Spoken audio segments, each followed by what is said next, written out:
kita sangat membutuhkan pertolongan Allah Azza wa Jalla. Kita sangat membutuhkan isti'anah, ya, membutuhkan aunullah. Karena pada asalnya kita tidak memiliki apa-apa kecuali apa yang telah diberikan oleh Allah Azza wa Jalla. Baik, kita akan bahas perkataan-perkataan ini. Hadza yaqtadi anna jami'al khalqi muftakiruna ila Allah Ta'ala fi jalbi masalihihim wa daf'i madarihim fi umuri dinihim wa dunyahum. Perkataan Allah Azza wa Jalla yang tadi menunjukkan bahwasannya seluruh makhluk-makhluk Allah muftakirun, mereka fakir, mereka membutuhkan pertolongan Allah Azza wa Jalla di dalam mencari kebaikan dan juga menolak keburukan, baik di kehidupan dunia maupun di kehidupan agama mereka. Wa innal ibada la yamlikuna li anfusihim syai'an min dzalika kullih. Karena sesungguhnya setiap kita tidak bisa menguasai diri kita sendiri kecuali hanya pertolongan Allah Azza wa Jalla. Wa inna man lam yatafaddallahu alaihi bil huda wa rizqa fa innahu yuharrimuha fid dunya. Karena sesungguhnya jamaah, barang siapa yang telah diharamkan oleh Allah Azza wa Jalla dari hidayah dan rizki, maka dia tidak akan mendapatkannya. Wa man lam yatafaddal alaihi bi maghfiratin dzunubihi au baqiyat khotoyahu fil akhirah. Dan juga barang siapa yang diharamkan oleh Allah Azza wa Jalla dari maghfirahnya Allah, dari ampunannya Allah Azza wa Jalla, maka keburukan-keburukannya akan tetap terus ada sampai di akhirat nanti. Jamaah sekalian dimuliakan oleh Allah, maka melalui hendaknya kita senantiasa meminta pertolongan kepada Allah, banyak berdoa kepada Allah Azza wa Jalla, tidak hanya mengandalkan diri kita sendiri, mengandalkan kecerdasan kita, mengandalkan kemampuan kita tanpa meminta pertolongan Allah Azza wa Jalla. Allah mengatakan, man yahdillahu fahuwal muhtad wa man yudlil falan tajida lahu waliyyan mursyida. Barang siapa yang diberikan petunjuk oleh Allah, maka dia mendapatkan petunjuk. Dan barang siapa yang disesatkan oleh Allah Azza wa Jalla, maka tidak ada satupun yang bisa memberikan hidayah kepadanya. Di dalam surat Al-Kahfi ayat yang ke-17. Jamaah, ketika Allah sudah menyesatkan seseorang, maka tidak ada satupun yang bisa memberikan hidayah kepadanya. Berbagai usaha apapun yang dilakukan, kalau Allah sudah menakdirkan dia tersesat, maka tidak ada yang bisa memberikan hidayah, petunjuk kepada orang tersebut. Dan hendaknya kita merasa takut jamaah. Ketika kita sudah mendapatkan hidayah, kita takut kalau hidayah ini dicabut oleh Allah Azza wa Jalla. Seseorang sudah dipermudah beribadah kepada Allah. Seseorang sudah memiliki perhatian untuk mau melaksanakan sholat 5 waktu misalkan. Maka bersyukur kepada Allah atas hidayah tersebut. Jangan sampai Allah mencabut kembali hidayah tersebut, sehingga jangankan untuk mengerjakan sholat 5 waktu, memiliki perhatian saja terhadap sholat, orang ini akan cuek dan semisalnya. Dia tidak akan peduli lagi dengan sholat dan semisalnya, karena hidayah telah dicabut oleh Allah Azza wa Jalla. Dan kalau sudah seperti ini, berbagai usaha yang dia lakukan, kalau Allah tidak meridhoinya, Allah tidak mengizinkan dia mendapatkan hidayah kembali, maka dia tidak akan mendapatkan hidayah tersebut. Jamaah sekalian dimuliakan oleh Allah, banyak bersyukur kepada Allah atas hidayah ini, kemudahan bertakwa kepada Allah, kemudahan beribadah kepada Allah, wasilah-wasilah, dan juga Allah masukkan kepada kita kehidupan duniawi. Ternyata dengan harta-harta tersebut mempermudah kita berbuat taat kepada Allah, maka banyak bersyukur kepada Allah Azza wa Jalla.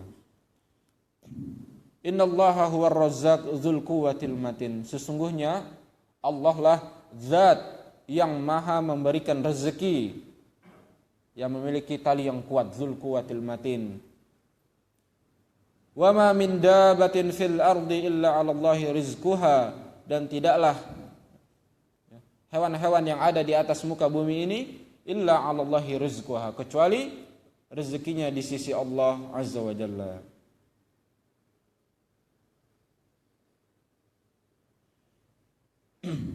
Wa fil hadis dalilun ala anna Allah yuhibbu an yas'alahu al-'abdu jami'a masalihim dinihim wa dunyahum. Dalil tadi ya jamaah,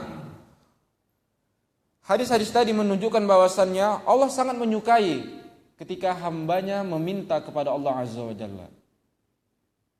Justru Allah sangat suka ketika hambanya meminta kepada Allah, ketika hambanya berdoa kepada Allah, Allah sangat suka.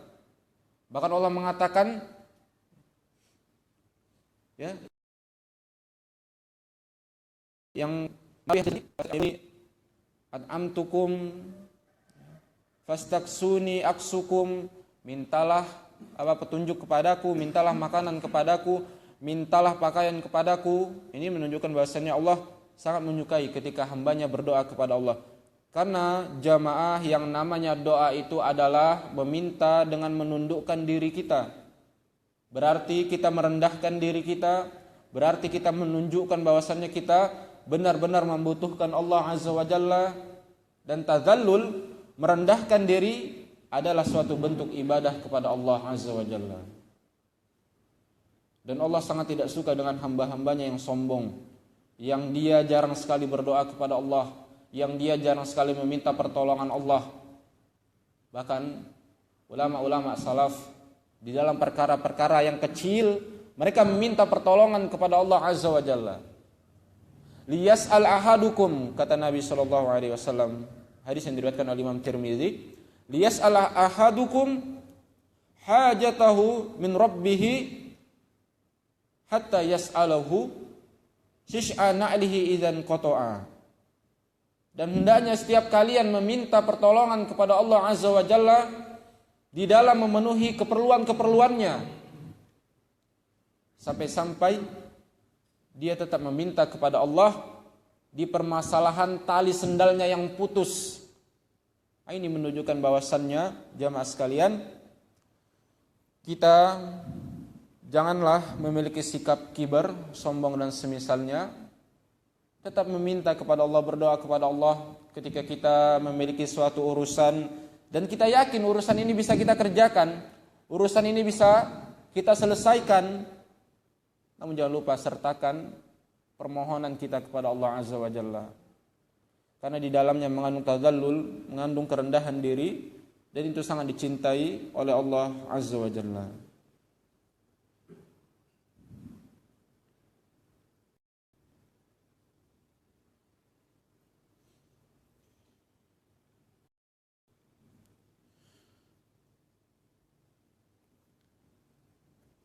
Kemudian Allah mengatakan lagi di dalam hadis qudsi, kullukum dhalun illa man hadaituhu. Kalian semuanya dalam keadaan tersesat illa man hadaituhu, kecuali siapa yang telah aku berikan petunjuk kepadanya. Jamaah, hukum asalnya bahwasanya setiap manusia yang dilahirkan dia tidak mengetahui apa-apa. Dan ini tidak bertentangan dengan hadis Nabi sallallahu alaihi wasallam, kullu mauludin yuladu ala fitrah. Setiap anak yang dilahirkan, dia dilahirkan dalam keadaan fitrah. Ini tidak bertentangan dengan hadis ini. Maksudnya kullukum dhalun di sini adalah kalian semuanya dalam keadaan tersesat. Kalian semua tidak mengetahui bagaimana tata cara beribadah kepada Allah sampai Allah memberi tahu kepada kita. Adal fitrah, ulama menjelaskan bahwasannya setiap kita mampu untuk menerima agama Islam ini. Kita dilahirkan dalam keadaan fitrah. Fa amma abwahu, sedangkan kedua orang tuanya, yuwahidani, wa yunassirani, wa yubajjisani. Sedangkan kedua orang tuanya yang menjadikan dia Nasrani atau Yahudi atau Majusi. Jadi hukum asalnya setiap anak dilahirkan, meskipun dia dilahirkan dalam keadaan fitrah, dia belum tahu bagaimana tata cara beribadah kepada Allah, bagaimana tata cara mengagungkan Allah Azza wa Jalla, maka Allah mengatakan kullukum dhalun illa man hadaituhu. Kalian semuanya dalam keadaan dhalun, dalam keadaan tersesat, kecuali orang yang telah aku berikan hidayah kepadanya.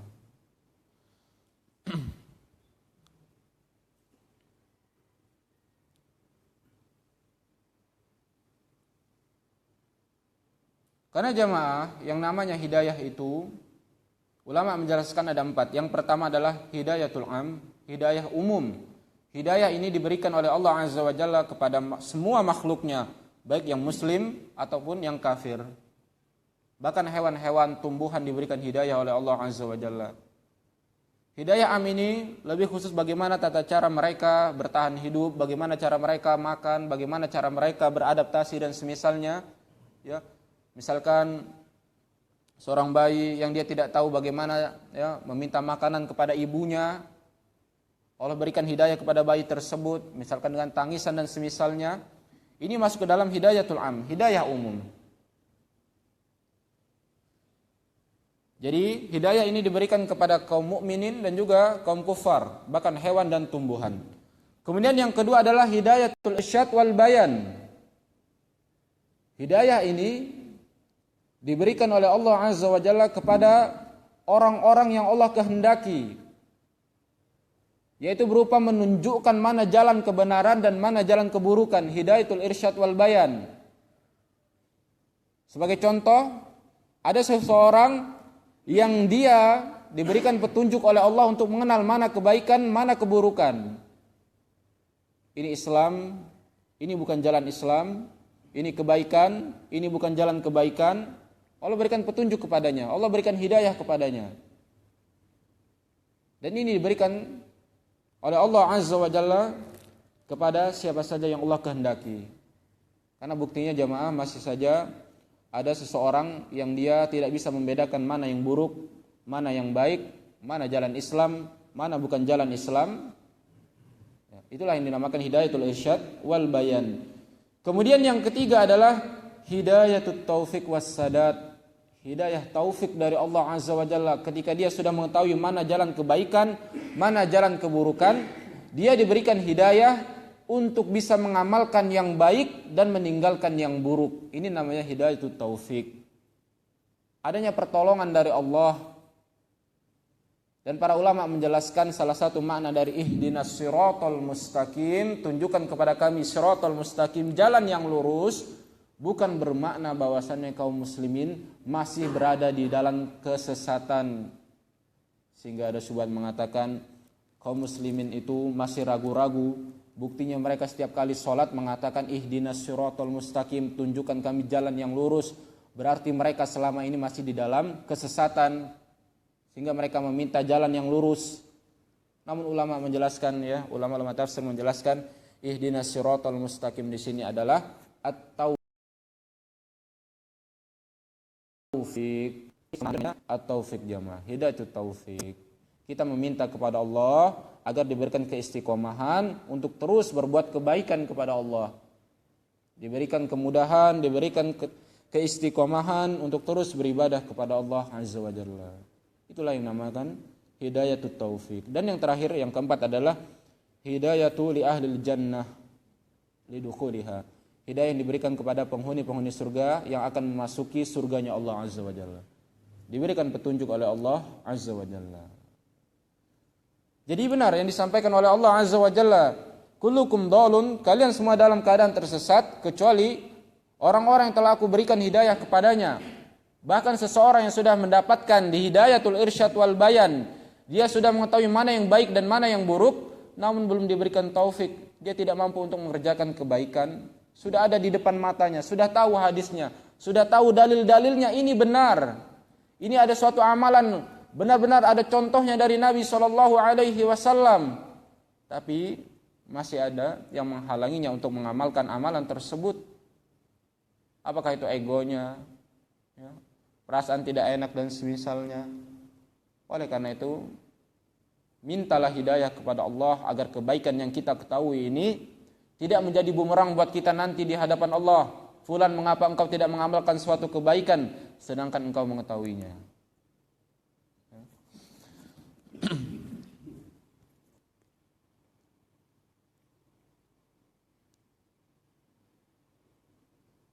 Kemudian Allah mengatakan innakum tukhti'una al-laila wan nahara wa ana aghfiru dzunuba fastaghfiruni aghfir lakum. Wahai hamba-hambaku, innakum tukhti'una al-laila wan nahara. Sesungguhnya kalian senantiasa melakukan kesalahan siang dan malam. Allah tahu keadaan manusia, keadaan hamba-hambanya, bahwasannya kita tidak terlepas dari perbuatan salah, dosa, ya, maksiat dan semisalnya. Bahkan dikatakan laila wan nahara, siang dan malam kita tidak bisa terlepas dari al-khati'ah, dari kesalahan. Kemudian Allah mengatakan wa ana aghfiru dzunuba jami'a, sedangkan aku adalah zat yang mengampuni semua dosa. Fastaghfiruni, maka mintalah ampun kepadaku, aghfir lakum, akan aku ampuni dosa-dosa kalian.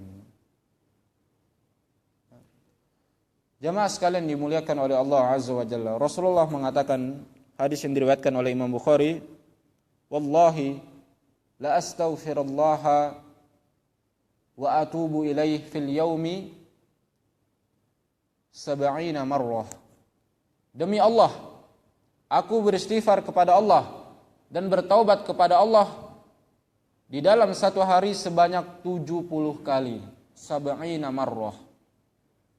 Kemudian hadis yang diriwayatkan oleh Imam Tirmizi dan juga Ibnu Majah, wallahi la astaghfirullah wa atubu ilaih fil yaum 100 marrah. Demi Allah, aku beristighfar kepada Allah dan bertaubat kepada Allah 100 kali di dalam sehari. Nabi sallallahu alaihi wasallam, orang yang paling mengenal Allah, orang yang telah dipastikan tempatnya di dalam surga, beristighfar sebanyak 100 kali di dalam sehari. Lantas bagaimana dengan kita jamaah? Mungkin ada di antara kita istighfarnya hanya 15 kali dalam sehari, minimal 15 kali dalam sehari. Kapan itu? Setiap kali selesai sholat wajib, astagfirullah, astagfirullah, astagfirullah.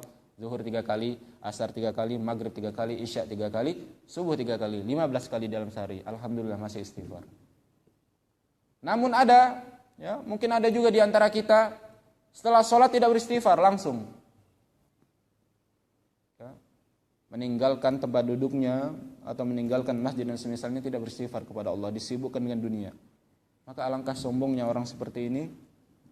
Uswatun hasanah, suri tauladan yang baik, ya, uswahnya Nabi Muhammad SAW tidak kurang dari 70 kali beristighfar kepada Allah Azza wa Jalla. Oleh karena itu jamaah sekalian dimuliakan oleh Allah, kita muhasabah diri kita, sudahkah kita beristighfar kepada Allah? Ya. Sudahkah banyak lisan kita beristighfar kepada Allah? Basah lisan kita meminta ampun kepada Allah Azza wa Jalla. Karena jujur saja jamaah, ketika kita benar-benar khusyuk beristighfar kepada Allah, maka akan muncul rasa tenang di dalam hati kita. Ketika kita dihadapkan dengan suatu permasalahan dan kita beristighfar kepada Allah, banyak beristighfar kepada Allah, astaghfirullah, astaghfirullah, astaghfirullah, astaghfirullah, maka akan muncul ketenangan, akan muncul jalan keluar, ya. Wal khusyuk tatmainnul qulub, khusyuk di dalam hati kita dan juga tumakninah hati kita karena kita meminta ampunan dari Allah Azza wa Jalla.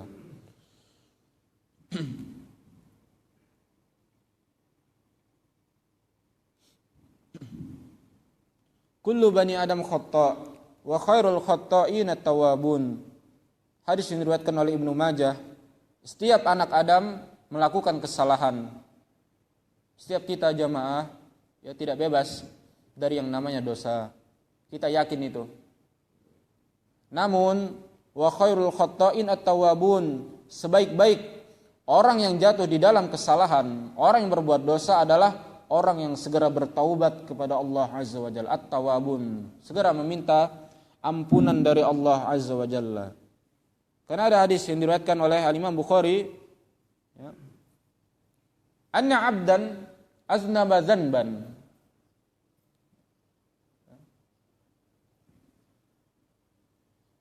fastaghfirullah wa qala Allahumma aw rabbighfirli, fa qala Allah Azza wa Jalla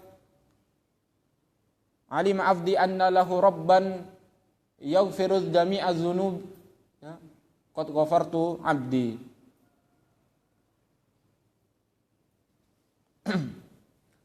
Sesungguhnya ada seorang hamba yang melakukan suatu perbuatan dosa, kemudian dia meminta ampunan dari Allah Azza wa Jalla, dia bertaubat kepada Allah Azza wa Jalla, ya. Dia mengetahui bahwa dia tidak berputus asa dengan semua dosa-dosa yang telah dia lakukan, maka Allah mengatakan di dalam hadis tersebut, hambaku mengetahui bahwasannya dia memiliki Tuhan, memiliki Rabb yang mengampuni semua dosa, dan dia meminta ampun kepadaku, qad ghafartu 'abdi, dan aku telah memberikan ampunan kepadanya. Sehingga jamaah sekalian dimuliakan oleh Allah, melalui hadis ini bahwasannya kita memiliki Rabb yang mengampuni semua dosa-dosa kita. Kabar gembiranya, Allah akan mengampuni dosa-dosa orang yang mau beristighfar kepada Allah Azza wa Jalla. Ya. Maka la taqnatu min rahmatillah, janganlah kita berputus asa dari rahmatnya Allah Azza wa Jalla. Benar, kita tidak lepas dari perbuatan dosa, namun jangan berputus asa jamaah. Terus bertaubat kepada Allah Azza wa Jalla. Dan juga jangan disalahfahami ketika dia tahu bahwasannya Allah mengampuni semua dosa, sehingga dia bermudah-mudahan untuk berbuat dosa kepada Allah Azza wa Jalla. Asarru ala maksiyatihi, dia terus menerus melakukan perbuatan dosanya. Maka ini juga orang yang salah memahami dalil, baik itu dari Al-Quran maupun hadis Nabi Sallallahu Alaihi Wasallam. Ya. Tentunya seorang mukmin ketika dia jatuh dalam perbuatan maksiat, dia benar-benar meminta kepada Allah ampunan dan berusaha untuk tidak mengulangi lagi perbuatan dosa tersebut.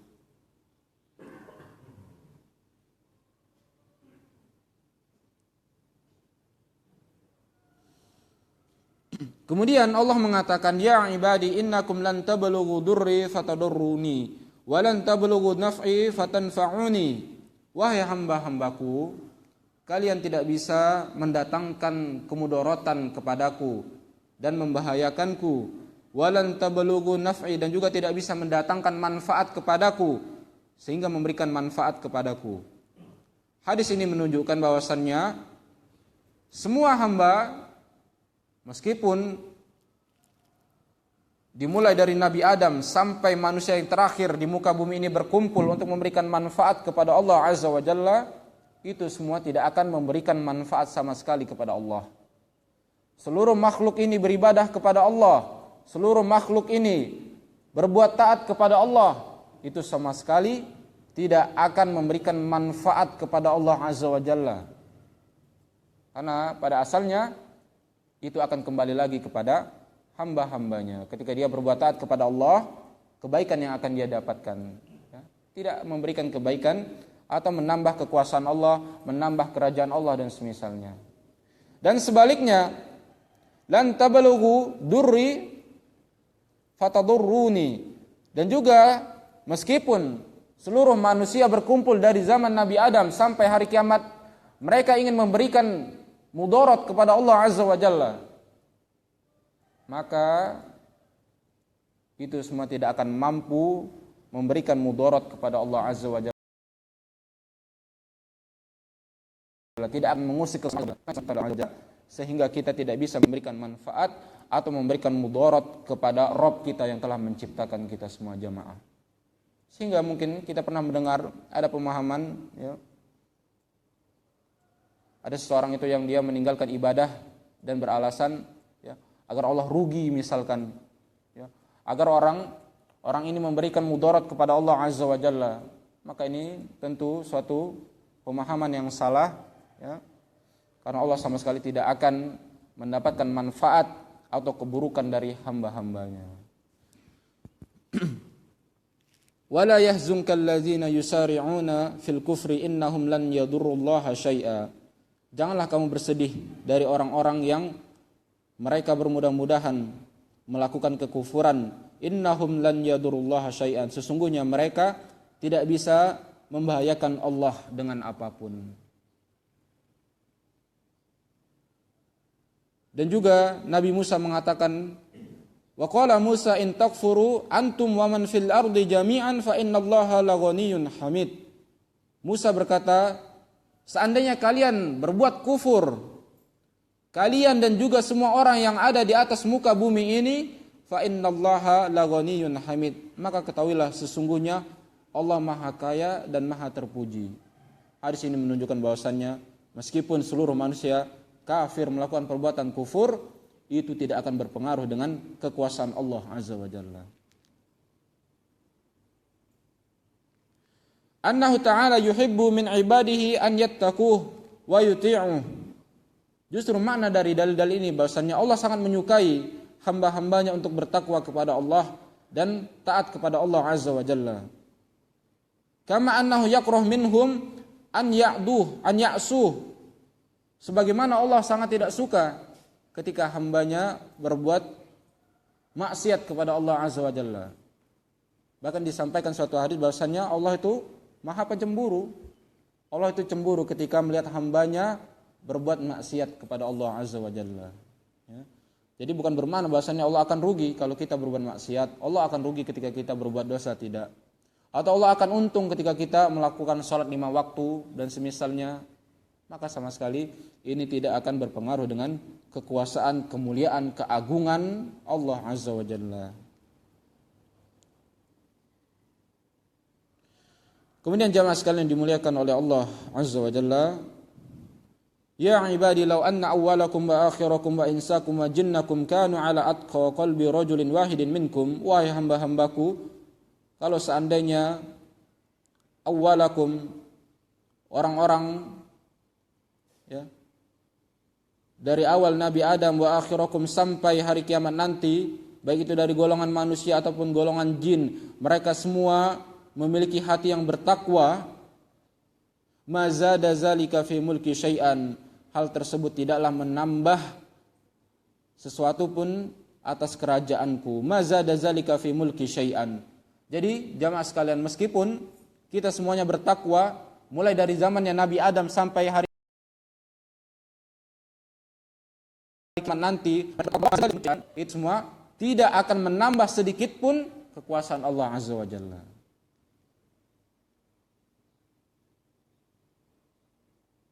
Dan juga sebaliknya, law anna awwalakum wa akhirakum wa insakum wa jinnakum kanu ala afjari qalbi rajulin wahidin minkum ma naqasa zalika min mulki syai'a.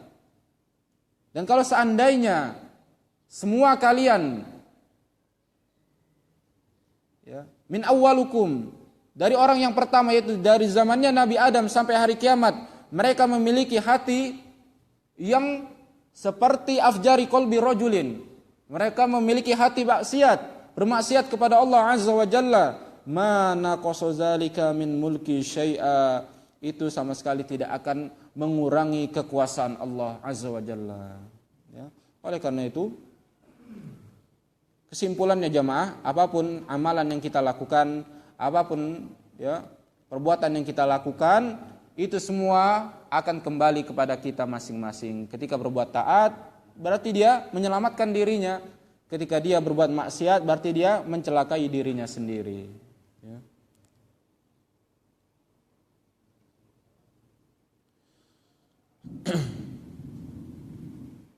Lam yankuzu dzalika mimma indi illa kama yankusul makhit idza udkhila al-bahra.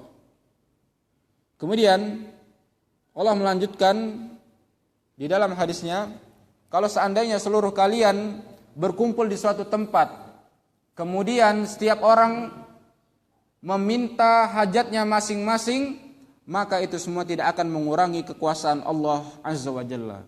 Jadi jamaah, kalau seandainya seluruh manusia ini berkumpul di satu tempat, kemudian setiap orang meminta hajatnya masing-masing, mereka memiliki permintaan yang berbeda-beda, maka Allah akan kabulkan setiap orang tersebut, dan itu semua tidak akan mengurangi kekuasaan Allah Azza wa Jalla.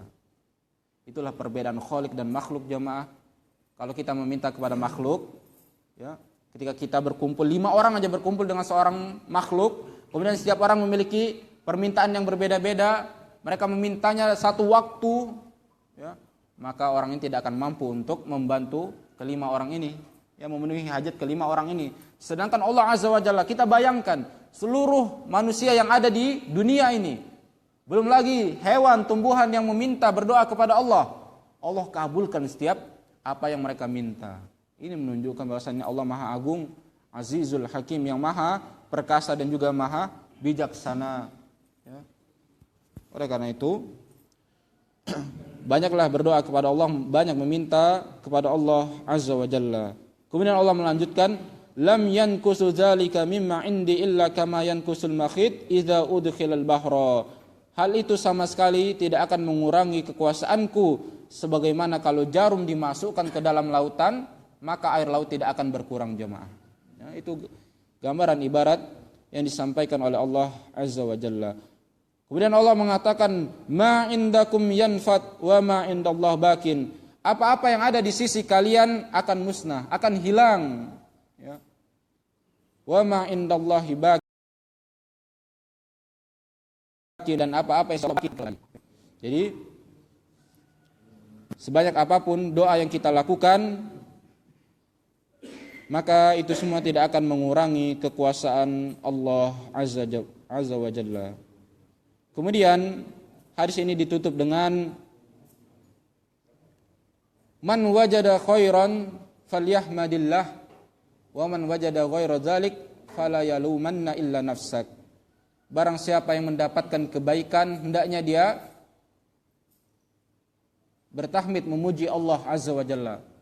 Ketika dia mendapatkan suatu kebaikan, ya, nanti di akhirat ketika dia membuka catatan-catatan amalannya, kemudian dia mendapatkan kebaikan, maka hendaknya dia falyahmadillah, bersyukur kepada Allah Azza wa Jalla. Dan barang siapa yang mendapatkan selain itu, fala yalumanna illa nafsak, janganlah dia mencela kecuali dirinya sendiri. Ya. Karena dia yang telah memutuskan, dia telah diberikan hidayah oleh Allah mana jalan kebaikan, mana jalan keburukan, kemudian dia lebih memilih jalan keburukan seperti itu, maka dia tidak boleh mencela orang lain atau apapun kecuali hendaknya dia mencela dirinya sendiri. Fala yalumanna ila nafsak, seperti itu. Jamaah sekalian yang dimuliakan oleh Allah Azza wa Jalla, ya, itulah beberapa poin dari hadis qudsi yang disampaikan oleh Rasulullah sallallahu alaihi wasallam, yang Rasulullah meriwayatkan dari Allah Azza wa Jalla fima yarwihi an rabbi, sebagaimana yang diriwayatkan oleh Rasulullah dari Tuhannya. Ini dinamakan dengan hadis qudsi. Jadi intinya kesimpulan hadis qudsi ini, jamaah, bahwasanya setiap kita membutuhkan pertolongan dari Allah Azza wa Jalla, setiap kita membutuhkan petunjuk dari Allah, membutuhkan hidayah, banyak berdoa kepada Allah, banyak beristighfar kepada Allah Azza wa Jalla atas dosa-dosa yang telah kita lakukan. Semoga Allah mengampuni dosa-dosa kita, Allah menutup semua aib-aib kita, karena kita mau beristighfar kepada Allah Azza wa Jalla. Dan juga jamaah, bahwasannya segala ketaatan yang kita lakukan, jangan sekali-sekali kita fahami ketaatan tersebut menambah kekuasaan Allah Azza wa Jalla. Atau apa, kita beranggapan Allah akan untung kalau kita sholat, seperti itu. Udahlah, buat apa saya beribadah kepada Allah, itu hanya menguntungkan Allah Azza wa Jalla. Maka ini pemahaman yang salah. Atau sebaliknya, ketika kita berbuat maksiat, bukan berarti kita merugikan Allah Azza wa Jalla. Ada seorang tidak melaksanakan sholat, kemudian dia beranggapan, biarin, biar Allahnya rugi, saya nggak usah sholat, biar Allahnya rugi. Maka ini pemahaman yang salah dan semisalnya. Kemudian poin selanjutnya, kesimpulannya, ketika seluruh manusia ini berkumpul, bahkan bangsa jin, bangsa manusia, seandainya mereka berkumpul di satu tempat dan mereka serempak meminta kepada Allah Azza wa Jalla, setiap orang memiliki hajat masing-masing, maka akan Allah kabulkan setiap orang yang berdoa kepada Allah Azza wa Jalla. Kemudian selanjutnya adalah, barang siapa yang mendapatkan kebaikan nantinya, maka hendaknya dia falyahmadillah, memuji Allah Azza wa Jalla. Dan barang siapa yang mendapatkan keburukan, fala yalumna illa. Jamaah sekalian, itulah ya poin-poin dari hadis ini. Semoga Allah merahmati kita semua dan memberkahi apa yang kita kaji. Wallahu a'lam bishawab. Baik. Ada pertanyaan jemaah?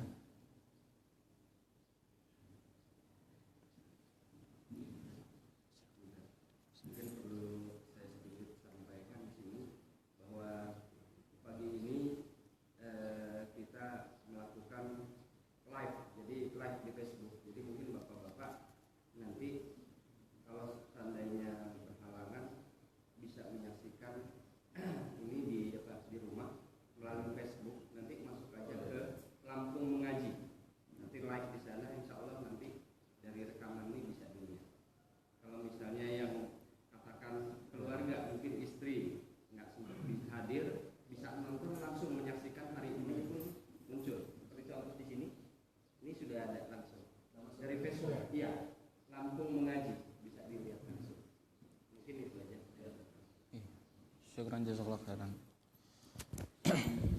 Iya, Pak.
Terima kasih Pak.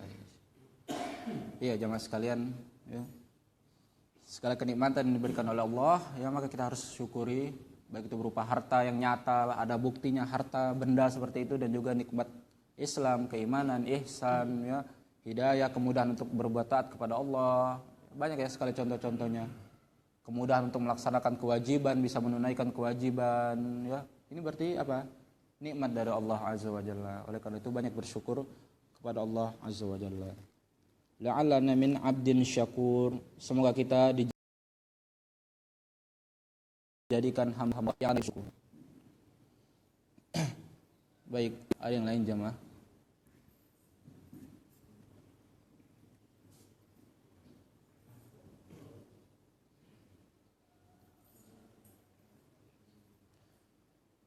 Ya, perlu kami sampaikan juga sedikit untuk mengingatkan bahwasannya kita saat ini berada di bulan Muharram seperti itu ya, di bulan kemuliaan, salah satu bulan yang diharamkan oleh Allah Azza wa Jalla.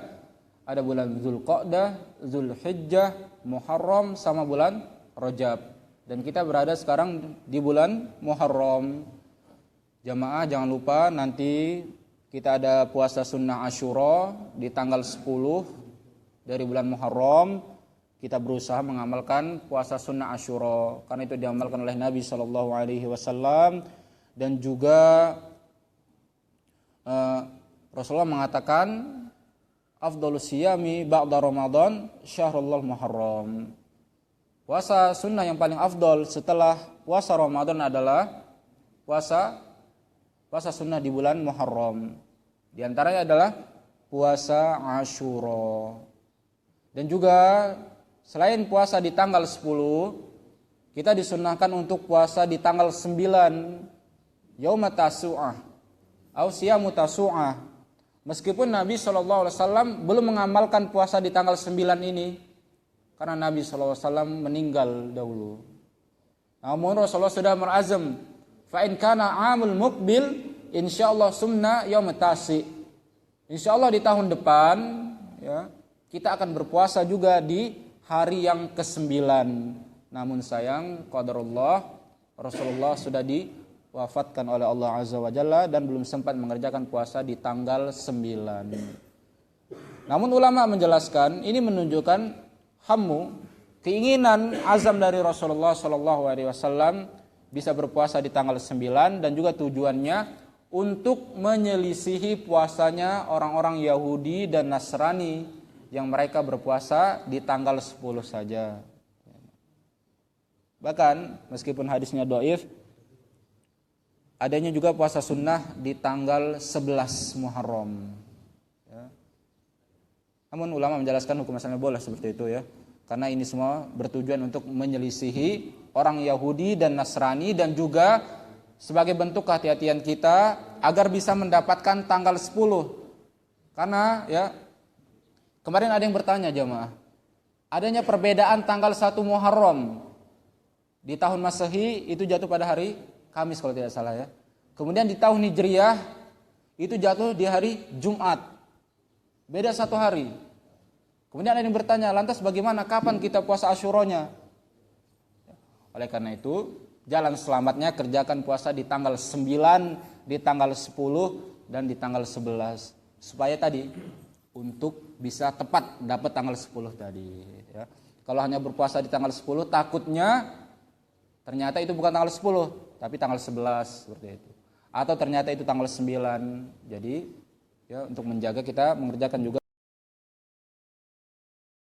puasa dan bulan Muharram ini atau biasa juga disebut dengan kita terkenal dengan bulan Syuro seperti itu, tidak ada ya ritual-ritual khusus, tidak ada halangan-halangan khusus seperti halangan untuk melakukan walimahan, halangan untuk